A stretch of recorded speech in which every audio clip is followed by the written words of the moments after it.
Assalamu alaikum, peace be with you.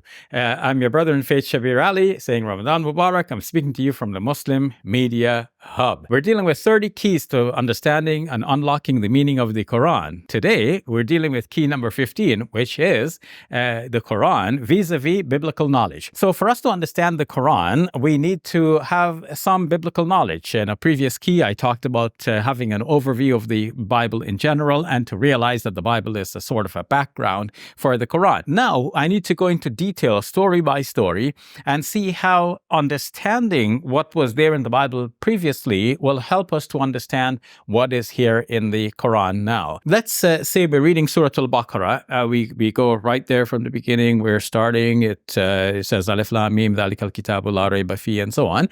And then in the 29th verse, we have this mention that God created the heavens and the earth. And then right after that, in verse number 30, the creation of Adam and the story of Adam and Eve in the garden. So what does this all remind you of? If you're familiar with the book of Genesis in the Bible, you will see that the Quran has now turned to a sequence of narrations beginning with the book of Genesis, and then for the rest of Surah Al-Baqarah, or at least for the first half of Surah Al-Baqarah, we continue on with Israelite history. So if one doesn't know this, one might look at Surah Al-Baqarah and say, well, wait a minute, it looks like Surah Al-Baqarah is very much concerned with the Jews, and it goes on and on about the Jewish history and the recalcitrance of the people and so on. And they're taking the golden calf for worship and breaking the Sabbath and all of this. And so what is this about? Like, why this focus on the Jews?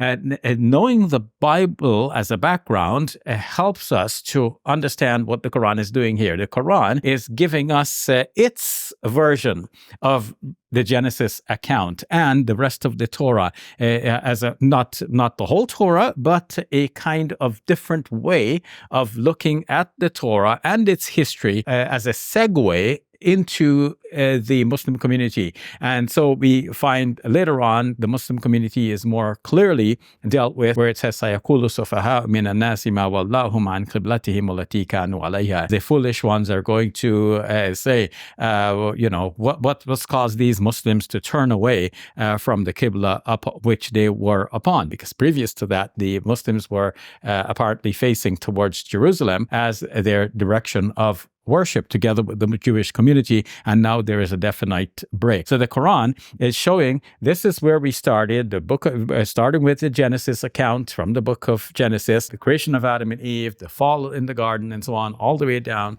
to now establishing a new community of believers with a new direction of prayer.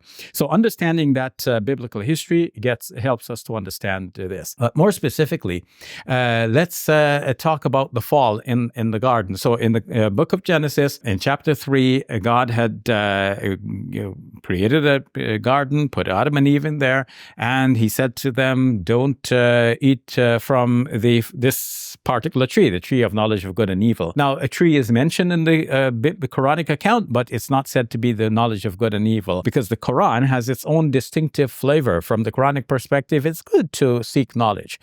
So the Quran does not call it the tree of the knowledge of good and evil. It just simply calls it a tree. In the biblical account, it mentions that Eve was the one who was first approached by the devil, and then the devil convinced her to eat from the tree, and then she gave it to her husband, and he saw it was good, and he also ate it. Whereas in the Quran, it is mentioned that the shaitan, the Satan, approached both of them, the man and the woman, and caused them to slip from the grace in which they were. So he tricked them both. It's not like he tricked the woman and then the woman convinced the man. So you can see that the Quran is setting up a very different way of looking at things here. And when we see what's different about the Quran, then we appreciate it and understand its message better. Going later into the story of Noah in the book of Genesis in the Bible, we see that Noah's story is told in the Quran as well. So there is a flood. But what is interesting is that in the Quranic account, Nuh alayhi salam, or Noah,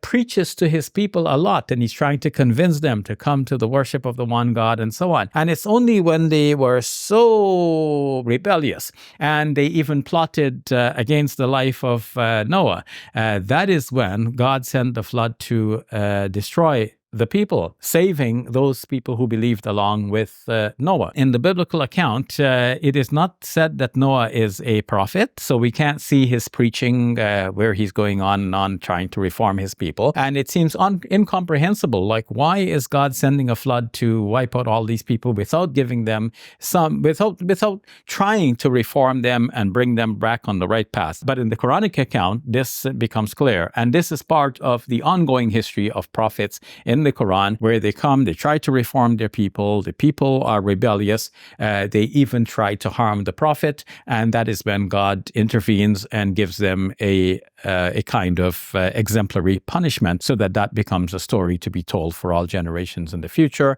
and it is there in the Quran as a lesson for us. The Quran has its own way of putting things and you can say improving upon and correcting the previous narratives, and it is only by seeing the two in contradistinction with each other, it's only in seeing the Quran vis-a-vis the other that we can understand what the Quran is really doing here. And one last point about this is that the Bible makes it very explicit that the flood that was visited upon the people of Noah was a universal flood. It flooded the entire world. In the Quran, we get the impression that it's only the people who were so rebellious that were destroyed in this flood. And there's no need for God to, from the Quranic narrative, there's no need for us to extrapolate and say, well, wait a minute, this flood must have engulfed the entire world. The Quran doesn't say yea or nay, but there's no reason for us to go there. And so in modern times, when we're looking for evidence of a global flood, and all we can find is evidence of local floods here and there, in many different places to be sure, but all local floods, we can see that the Quranic narrative here is more in harmony with this modern piece of study. That is our key number 15. Our key number 15 is to understand the Quran in vis-a-vis what was mentioned before it, namely the biblical account. I want to look at the flip side of that and see how some items of the biblical account have been reproduced in Quranic commentaries, and why, in order to understand the Quran, sometimes we have to rise above these biblical narratives, being leery about what is referred to as Israeliyat, or biblical narratives. So we'll look at that in key number 16. I'm your brother in faith, Shabir Ally, saying to you, peace be upon you, and the mercy and blessings of Allah. Assalamu alaikum and Ramadan Mubarak. This Ramadan, we're making history together. Behind me is the building you helped us purchase for the sake of Allah for the establishment of the Muslim Media Hub.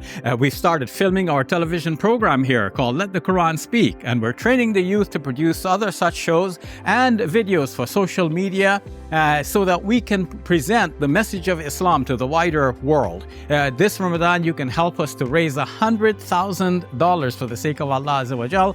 Please go to our website, muslimmediahub.com. May Allah bless you and all of your loved ones this Ramadan and forever. I'm your brother in faith, Shabir Ally, saying Assalamu alaikum, peace be with you, and Ramadan Mubarak.